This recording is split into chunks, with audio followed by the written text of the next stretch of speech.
2026년 1월 3일 새벽 남미의 거대 산유국 베네수엘라의 심장부 카라카스에서 전 세계를 뒤흔든 사건이 발생했습니다. 한 나라의 현직 대통령이 자국 영토 내에서 타국의 군사작전에 의해 체포되었습니다. 주인공은 바로 지난 13년간 베네수엘라를 철권 통치해온 독재자 니콜라스 마두로입니다. 미국 정부의 발표는 간결하고 충격적이었습니다. 우리는 대통령을 체포한 것이 아니다. 국제 마약 조직의 수개를 체포한 것이다. 제목은 나르코 테러리즘, 즉 마약 테러 혐의입니다. 한때 남미의 부러움을 한몸에 봤던 석유 부국이 어쩌다 대통령이 마약 사범으로 체포되는 지경까지 추락했을까요? 오늘 영상은 한 국가가 무너져 내리는 과정과 이 사건이 세계 경제와 에너지 시장에 던지는 섬뜩한 경고에 대한 이야기를 다뤄보겠습니다.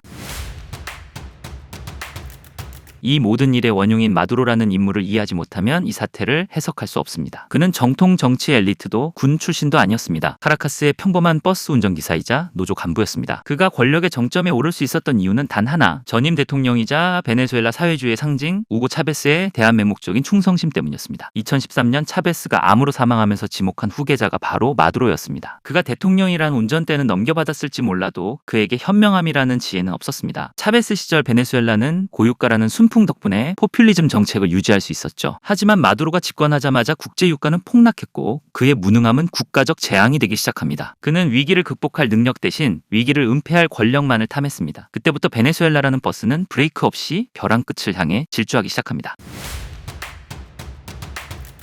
베네수엘라는 전 세계에서 석유 매장량이 가장 많은 나라입니다. 상식적으로는 가난할 수가 없는 구조입니다. 하지만 마두로 정권은 이 신이 내린 축복을 저주로 바꿨습니다. 해외 석유 기업들을 강제로 쫓아내고 국유화했지만 기술력이 없는 낙하산 인사들이 경영을 맡으며 생산량은 급감했습니다. 돈이 부족해지자 마두로는 경제학의 금기를 깨버립니다. 바로 무제한 화폐 발행입니다. 결과는 참혹했습니다. 물가가 하루가 다르게 2배, 3배로 뛰는 초인플레이션. 자국 화폐인 볼리바르는 화장실 휴지보다 가치가 떨어졌습니다. 먹고 살기 위해 조국을 등진 국민 700만 명 이상, 전체 인구의 4분의 1이 나라를 탈출했습니다. 전쟁이 난 것도 아닌데 잘못된 경제정책 하나가 나라를 어떻게 초토화시킬 수 있는지 보여주는 역사상 가장 잔혹한 사례입니다.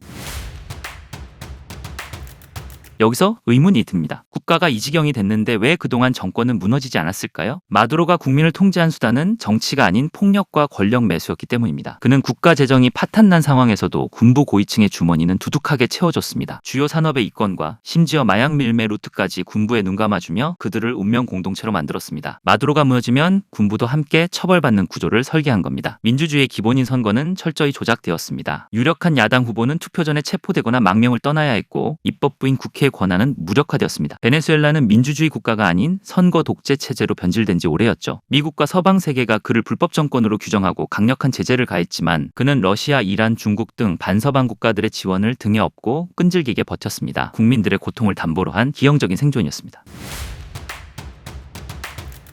그리고 2026년 1월 3일 임계점을 넘은 미국의 인내심이 결국 군사작전이라는 최후의 카드를 꺼내들었습니다. 미국이 타국의 국가 원수를 체포할 수 있었던 명분은 국제법적 범죄입니다. 미국 법무부는 이미 수년 전부터 마두로와 그의 측근들을 카르텔 데 로스 솔레스라는 마약 조직의 리더로 기소해둔 상태였습니다. 베네수엘라를 거쳐 미국으로 유입되는 막대한 양의 마약 그리고 테러 단체와의 연계, 이것이 미국이 묵과할 수 없었던 레드라인이었습니다. 이번 체포작전은 단순한 정권교체 시도가 아닙니다. 미국 본토의 안보를 위협하는 범죄 조직 소탕 작전의 일환으로 수행된 것입니다. 트럼프 전 대통령 시절부터 이어진 압박이 결국 2026년에 이르러 실행된 셈입니다.